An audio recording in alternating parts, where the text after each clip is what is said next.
예, 깊이 있는 정보 인덱스 30입니다. 3프로에는 굉장히 익숙한 분인데 네. 제가 이분 얘기를 여의도에서 따로 들은 적이 있어요.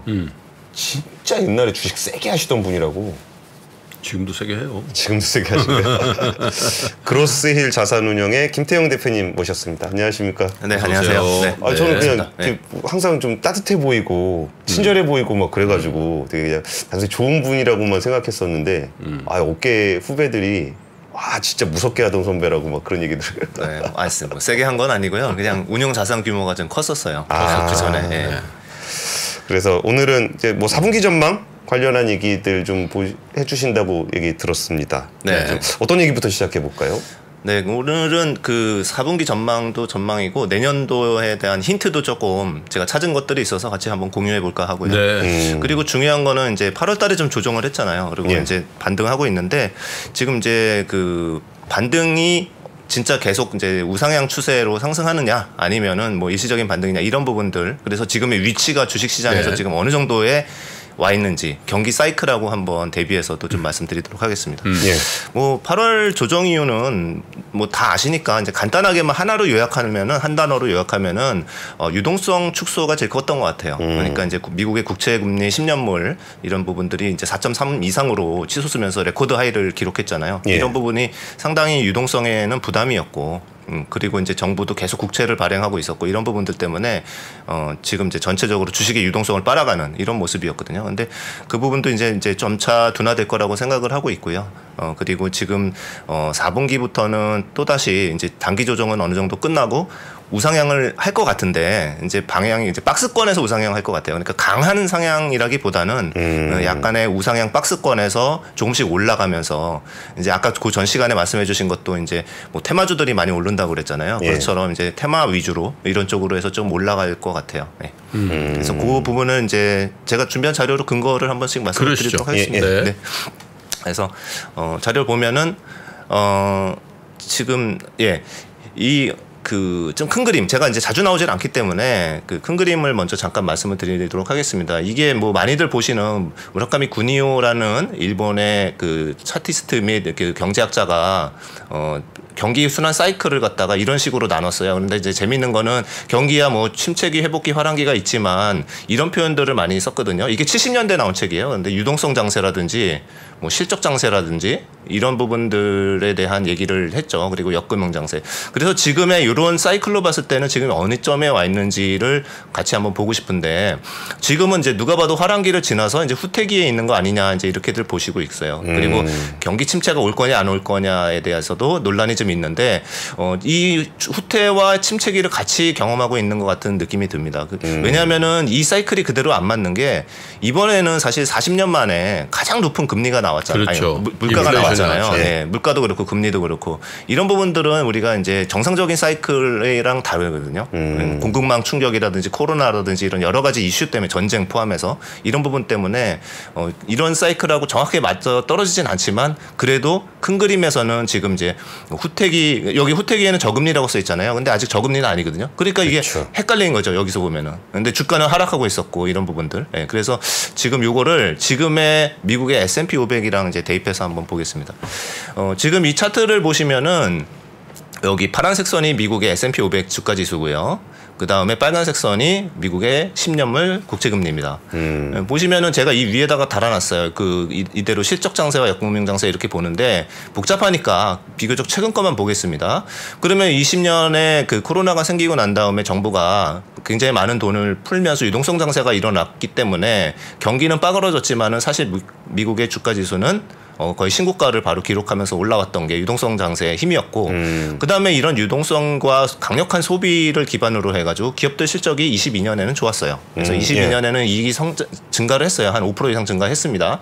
그리고 그다음에는 금리를 이제 올리기 시작을 했죠. 그 22년 3월부터 금리를 올렸습니다. 금리를 올리면서 이제 완연하게 역금융 장세에 들어간 거예요. 그러니까 유동성이 축소되고 이 빨간색 선을 보시면 아시겠지만은 국채 금리가 이렇게 치솟은 게 사실은 주가에 굉장한 부담이 되면서 주가가 이제 많이 빠졌던 거죠. 예. 그리고 이제 제가 봤을 때는 지금은 역실적 장세에 들어와 있는 것 같아요. 예. 그래서 역실성 장세라는 거는 뭐 미국에서는 올해 뭐 계속 서프라이즈 나고 이런 거 아니야? 이렇게 하지만은 사실은 어닝 그로스가 올해는 원래는 마이너스로 보고 있었어요. 근데 이제 제가 팩셋에서 이제 엊그제 보니까 이제 약간 똔똔 정도? 예. 그냥 전년 동기 대비 이익 그냥 증가 안 하는 정도, 네. 살짝 증가하는 정도로 이렇게 돼 있습니다. 그래서 실적이 이제 그 보통 S&P 500 기업들이 연간 한 10% 이상은 이익이 증가하거든요. 근데 22년에도 플러스 5% 이상 증가했고 올해 예상은 그냥 플랫 정도. 그다음에 더 재미있는 거는 내년도는 일단 예상치 자체로는 플러스 12% 정도로 돼 있습니다. 플러스 12%요? 예. 예측은 그렇습니다. 예, 그래서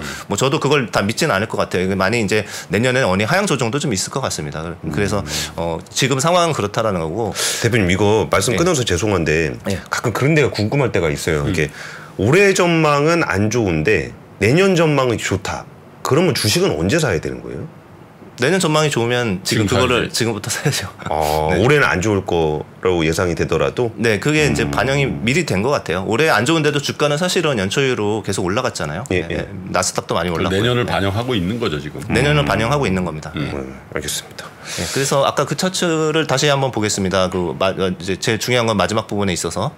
그래서 이제 중요한 거는 또 다시 이런 유동성 장세에 돈이 풀려가지고 경기는 안 좋은 것 같은데 주식은 계속 올라가는 이런 장세는 언제일까?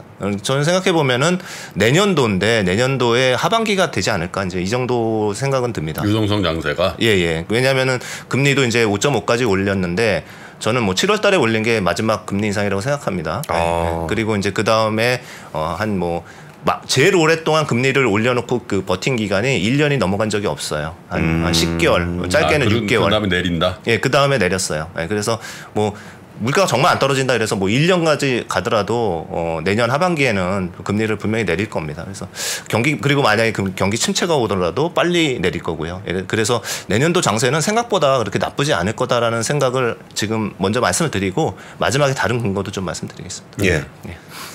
그러면은 다음이 경기 전망. 그러면은 지금 이제 위치를 제가 보자고 그랬잖아요. 그래서 그 옛날 거 갖고 와가지고 4개 사이클 가지고 이렇게 두드려 맞히는 건 힘들고 지금 사실 저는 이거 매달 점검하는 건데 이거를 빠르게 한번 말씀을 드려보겠습니다. 그러니까 이제 주가에 영향을 미치는 6대 요소를 저희가 항상 점검하는데 경기가 있고요. 그다음에 기업 실적, 유동성, 뭐 그다음에 금리, 정부 정책 이 정도 보거든요. 밸류에이션 이렇게 그거를 지금 다 말씀드릴 건데 네, 경기 선행 지수는 되게 중요해요. 예. 근데 이제 OECD 경기 선행 지수가 제일 중요한데 이 부분이 왜 그러냐면은 한번 추세를 잡으면 이게 거의 20개월씩 그렇게 움직이는 이런 형태를 보이고 있어요. 그리고 OECD 경기 선행 지수는 G20 그러니까 20개 국가의 선행 지수들을 모아서 만든 건데 원래 이게 5월 달까지는 이렇게 누워 있었는데 얘네가 수정하더라고요. GDP 미국에서 수정하듯이 이렇게 약간 그래서 요거가 시의성은 조금 떨어집니다만 그럼에도 불구하고 이게 추세 지표이기 때문에 지금 1월 달부터 글로벌은 돌았고요. 미국은 4월 달부터 돌았습니다. 그리고 한국은 언제냐면 한국은 5월 달 좀 제일 늦게 돌았어요. 이게 아무래도 반도체 영향이 큰 것 같아요. 예.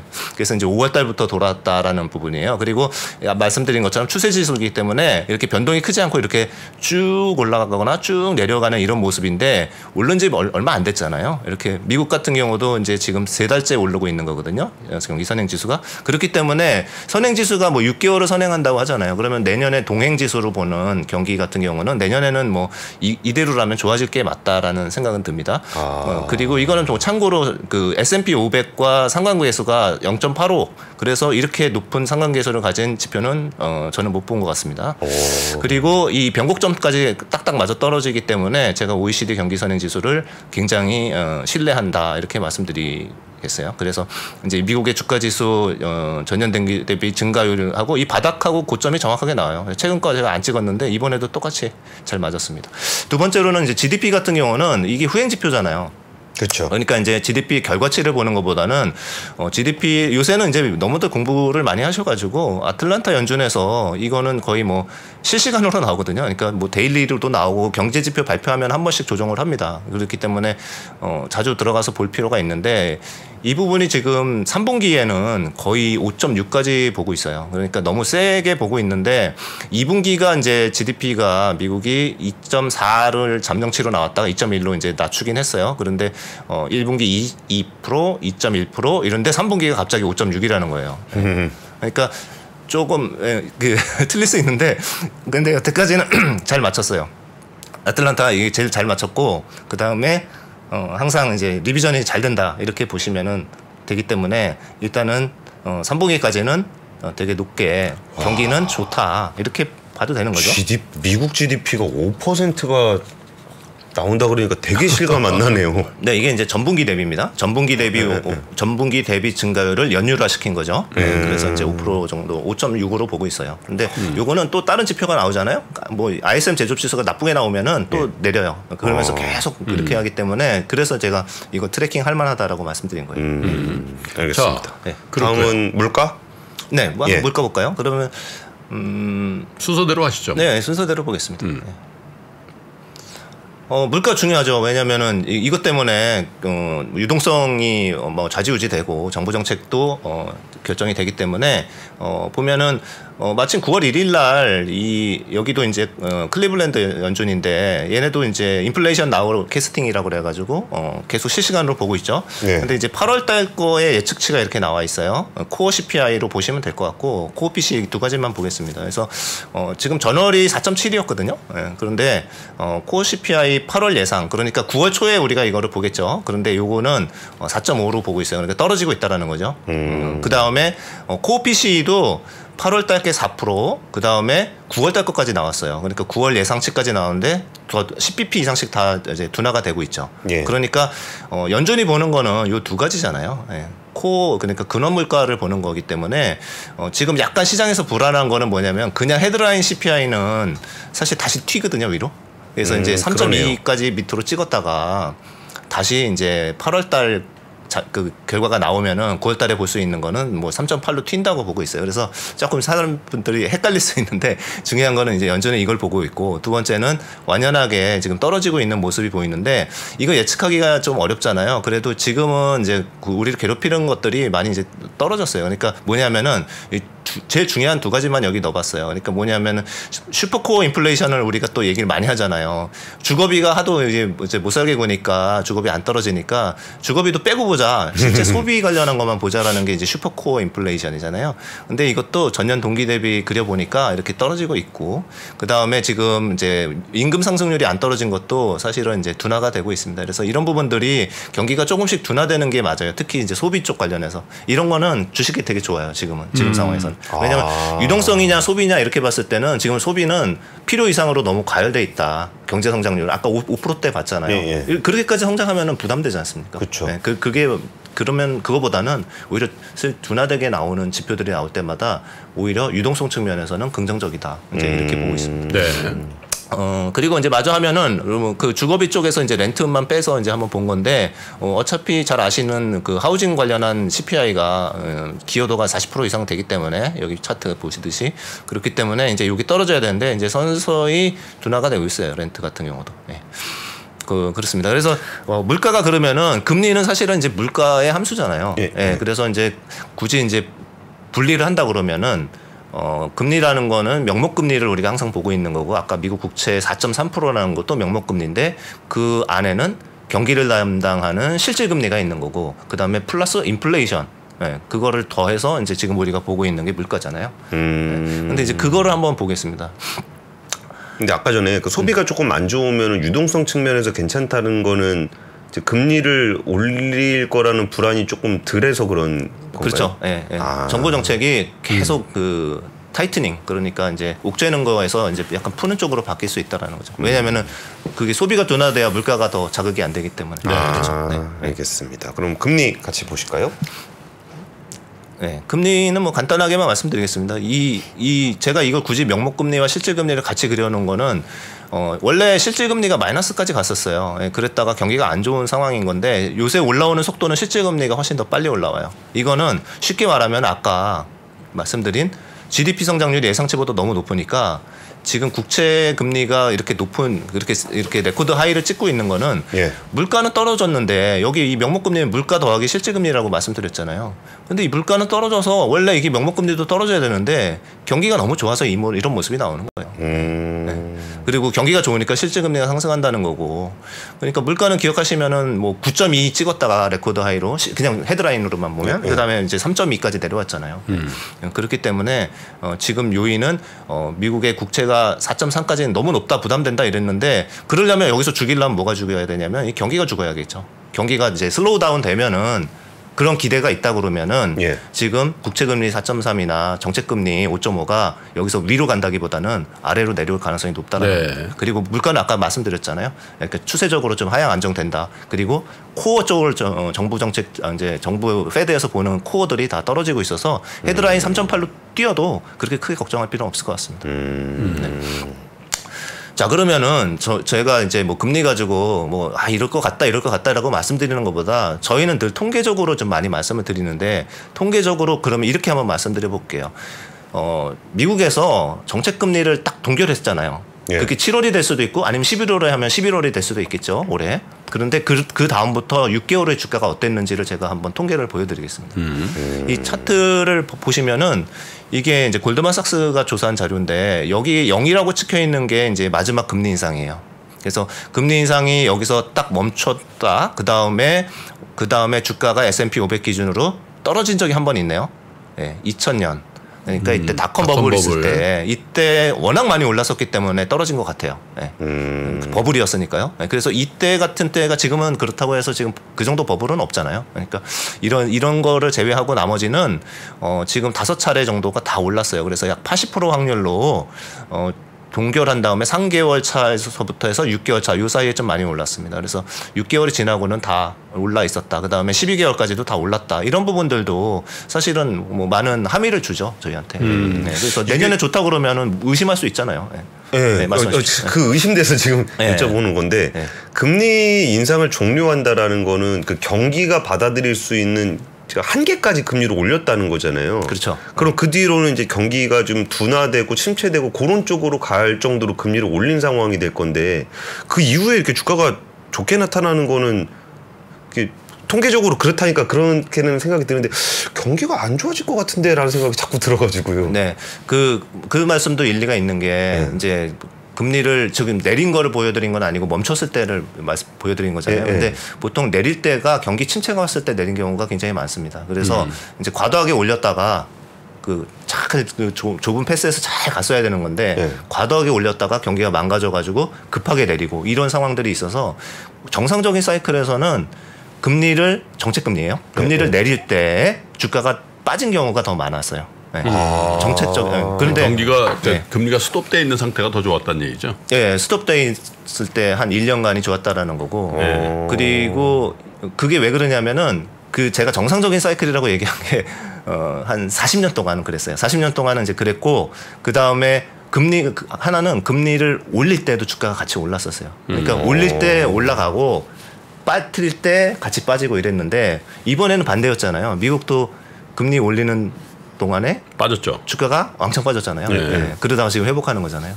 그러니까 금리 내릴 때 그렇다고 해서 그 정상적인 사이클은 아니에요. 이번은 70년대랑 되게 비슷합니다. 그 전에 여러 번 말씀드렸었는데. 네. 알겠습니다. 그 다음은 유동성 지표. 네. 예. 그래서 이제 중요한 게 그 금리까지 왔으니까 이제 유동성은 뭐 금리 외에도 정부 정책이 같이 영향을 주기 때문에 그 부분을 좀 차트를 보여드리겠습니다. 보시면은 이제 M2 증가율로 보는 게 제일 편합니다. 그런데 이제 전체 이게 시중에 유통이 되는 돈이기 때문에 그렇습니다. 정부 정책만이 아니라 은행에서 풀리는 돈 다 포함된 건데요. 총통화 같은 경우는 주요국 같은 경우는 선진국들의 그 은행 에서 풀리는 돈이 사실은 플러스로 전환을 했어요. 그래서 이렇게 주요국은 올라가고 있는데 아쉽게도 미국은 M2 증가율이 아직은 이 바닥권에서 못 올라오고 있습니다. 그런데 서서히 개선이 될 거는 같고요. 이렇게 마이너스로 들어간 적도 사실 처음이에요. 역사적으로. 그런데 이때 돈을 많이 풀었기 때문에 마이너스로 들어간 거예요. 그리고 이제 두 번째로는 미국 국채 발행이 계속 증가가 되고 있는데 이 부분도 좀 어느 정도 멈춰야지 유동성이 좀 크게 개선이 되지 않을까 이렇게 생각하고 있어요. 그래서 지금 제가 생각하는 주식시장의 리스크는 유동성이에요. 유동성이 지금 안 좋다. 그런데 이게 내년 언제 풀리면은 주식시장에 훨씬 더 좋은 오히려 펀더멘탈을 좀 볼 것 같습니다.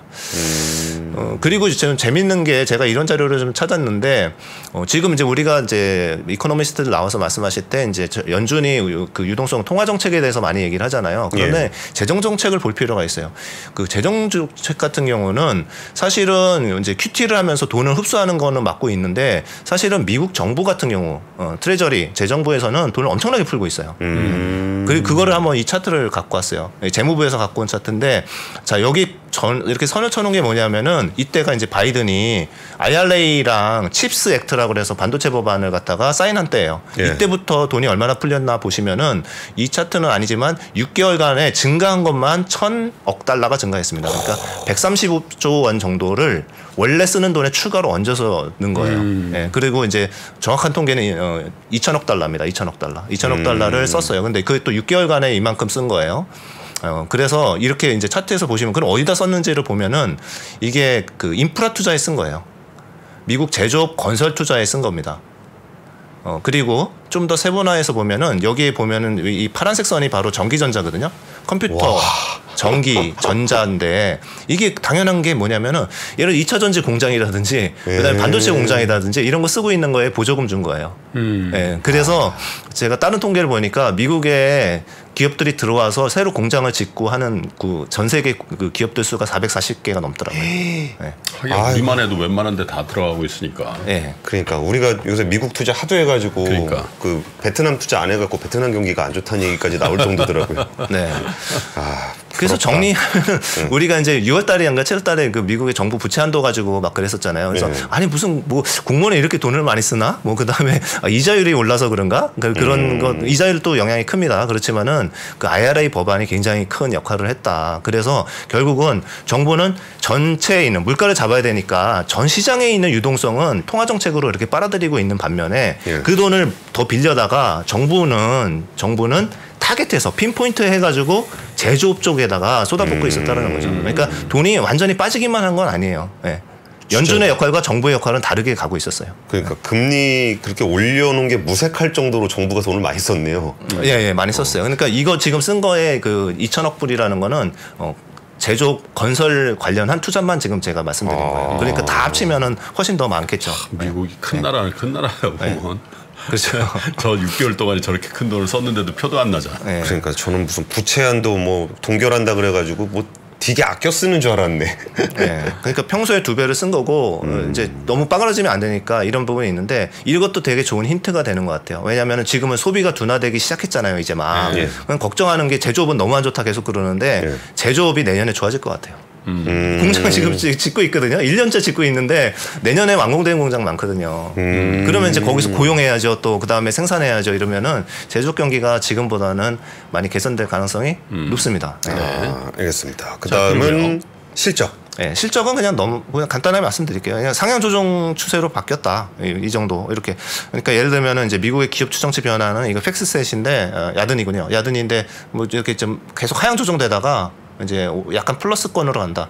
근데 이렇게 쭉 올라갈 때 이럴 때가 주가가 더 많이 올라가겠죠. 그러니까 주가가 여기서 뭐 계속 내려가지 않는 이상은 주가가 빠질 확률보다는 이렇게 올라갈 확률이 더 높은 것 같아요. 네. 그런 이유들로. 네. 그리고 밸류에이션은 비쌉니다. 미국은. 미국은 182% 고평가 법비 지수로 보나 P로 보나 조금 비쌉니다. 그래서 어닝이 빨리 따라와 줘야 된다. 이 정도로만 말씀드리겠습니다. 근데 거기서 밸류에이션에서 네네. 이게 지수도 지수인데 요즘에 특정 종목들이 되게 많이 올랐잖아요.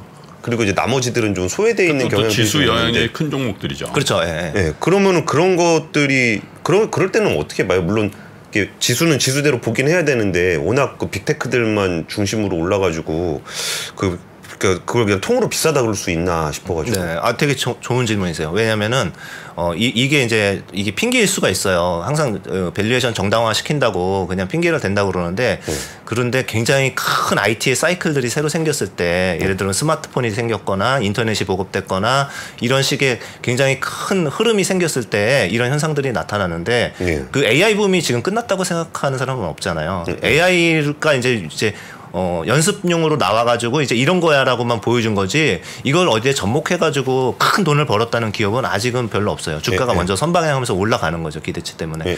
그리고 AI라는 거는 조그만 변화가 아니라 큰 패러다임의 변화이지 않습니까? 이런 큰 거의 10년 주기로 이런 큰 기술의 변화가 있었을 때는 이런 식의 이제 주가 상승들이 비싸도 뭐 별로 상관 안 하는 이런 상황들이 생기더라고요. 그래서 물론 나스닥 버블처럼 가면 안 되겠죠. 근데 나스닥 같은 경우 2000년대 닷컴 버블 같은 경우는 닷컴에 나중에 실체가 없었어요. 워닝을 벌고 뭐 이런 것들이 없었어요. 그러나 지금 우리가 보고 있는 뭐 엔비디아라든지 뭐 HBM 반도체를 만드는 기업이라든지 일단은 이런 이네이블러들만 해도 뭐 굉장히 이익이 많이 늘어나고 있잖아요. 그리고 이제 AI 가지고 결국은 기업하고 접목해가지고 기업들이 돈 내고 쓸 거거든요. 그랬을 때는 이제 예를 들어 마이크로소프트라든지 아니면 오픈 AI라든지 그런 구글, 바드 이런 애들이 엄청난 돈을 또 벌겠죠. 그래서 이거는 신기루가 아니다. 2000년하고는 좀 다르다. 그리고 또 미친 듯이 비싼 것도 아니다라는 생각은 합니다. 자, 알겠습니다. 그리고 전망? 네. 그래서 이제 뭐 조금만 더 말씀드리면 됩니다. 네네.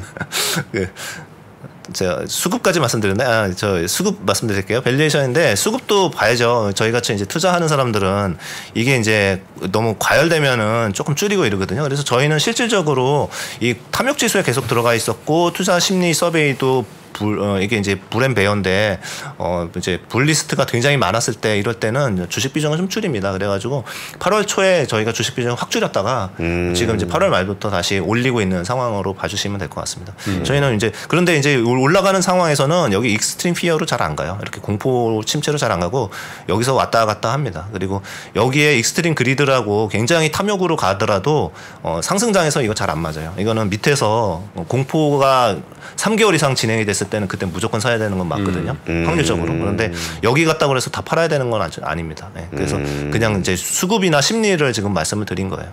저희 그 시간 관계상 리스크보다는 우리 전망 쪽으로 가는 게 좋을 것 같아요. 그 전망으로 가겠습니다. 뭐 중국 리스크는 뭐 그냥 골드만삭스에 따르면은 금융 시스템 리스크까지 가지 않는다라고 얘기를 했고요. 그 다음에 이제 내년도의 힌트를 조금 말씀드리려고 하는데 지금 뭐 아직 멀었잖아요. 그래서 봐야 합니다. 그렇지만은 말씀드리면은 내년도도 주가 오를 확률이 훨씬 높다라는 거를 좀 뜬금없는 자료로 말씀드리도록 하겠습니다. 제가 또 찾은 거는 뭐냐면은 내년에 대선이 있잖아요. 그래서 대선이 있을 때 주가가 어땠는지를 좀 말씀드리는 거예요. 근데 여기서 제가 자르긴 했는데 잘 보이라고 28년부터 100년 거의 100년 동안의 대선이 24차례가 있었어요. 그래서 미국 대선 24차례 중에서 그 해에 오른 확률이 20차례 결국은 83%입니다. 여기는 없지만 20년 제가 포함시켜서 계산한 겁니다. 그리고 평균적으로 11.3% 올랐어요. 대선 있는 해. 왜 그러냐? 이게 통한 게 이번에도 맞을 거냐? 맞을 것 같아요. 맞을 것 같은데 왜 그러냐? 그러면은 자 이제 대선이 있잖아요. 그러면은 2년 2번은 해야 되잖아요. 그러니까 재정 정책을 계속 피거나 통화 정책을 피거나 이렇습니다. 그렇기 때문에 적극적인 정책들이 나오기 때문에 유동성이 풀리는 해라고 말씀드렸잖아요. 그냥 이거 없어도 풀릴 것 같았는데 이것까지 있는 거죠. 그러니까 지금 잘 생각해 보세요. 금리가 이제 그 전에는 얘기해 보면은 이게 경기 침체 오면 정부의 수단이 뭐가 있냐 막 이러는데 엄청난 수단이 있죠. 그 페드의 5.5% 금리라는 거는 그 거의 매 30년 동안 못 본 거고 그거를 1%씩 내릴 때마다 엄청난 유동성을 공급할 수 있는 거예요. 시장에. 그리고 자연스럽게 인플레이션 빠지면서 이렇게 그런 부분도 있을 거고요. 그래서 전체적으로는 내년도도 이렇게 맛배기로만 보면은 오히려 물론 대선은 11월 달에 있습니다. 그 전에 미리 펌프질을 많이 해야겠죠. 물가가 안정된다는 가정하에. 그럼 11월까지 계속 펌프질을 해준다면 내년도 11월까지 계속 좋은 거 아니겠습니까? 근데 그거는 좀 조심스러운 건 있어요. 그러니까 역금융 장세, 역실적 장세가 아직 있기 때문에 지금 이제 예를 들면은 상반기에는 박스권에 있을 수도 있고 그건 정확하게 모르겠어요. 지금은. 섹터는 어디 쪽 좋게 보세요? 섹터는 그냥 저는 주도주가 계속 올라갈 IT? 거라고 생각하고 있습니다. IT 반도체 뭐 후궁전차 열심히 이제 많이 올라서 쉬고 있는데 그런 주도주가 쉽게 꺾이지는 않습니다. 장이 꺾여야 이제 주도주도 꺾이고 이렇기 때문에 새로 이제 추가되는 업종들은 있겠죠. 예를 들면 내년 같은 경우는 금리가 떨어질 때는 성장주를 더 봐야 되고 그래서 연말부터는 성장주, 뭐 인터넷이나 바이오 이런 것들도 계속 주도주에 편입이 될 것 같습니다. 알겠습니다. 네. 뭐 실전으로 투자하시고 계시는 우리 김태용 대표님의 아주 차근차근한 분석에 도움이 많이 된 것 같고요. 확실히 펀드 매니저는 말을 되게 분명하게 하시는 것 같아요. 본인이 직접 하시니까. 자, 그대로 하셔서 좋은 싶습니다. 수익도 올려주시길 기대하겠습니다. 알겠습니다. 지금까지 그로스힐 자산운용의 김태용 대표님이었습니다. 감사합니다. 네, 고맙습니다. 네. 복잡하고 어렵게 느껴지는 재무제표와 용어들. 친절한 투자 멘토 사경인 마스터가 매주 새로운 콘텐츠로 알기 쉽게 설명해드립니다. 재무제표 분석과 포트폴리오 구성, 뭐 양대 재무제표라고 그러면 대차대조표랑 손익계산서가 있거든요. 매수 매도 방법, 이때 사는 게 좋겠네, 이렇게 사면 좋겠다. 근데 이렇게 살려면 뭘 해야 되냐면요, 나머지 3분의 1은 놔둬봅니다. 어디까지 가는지. 실전 투자 팁까지 알려드립니다. 오직 3프로 멤버십에서만 만나실 수 있습니다.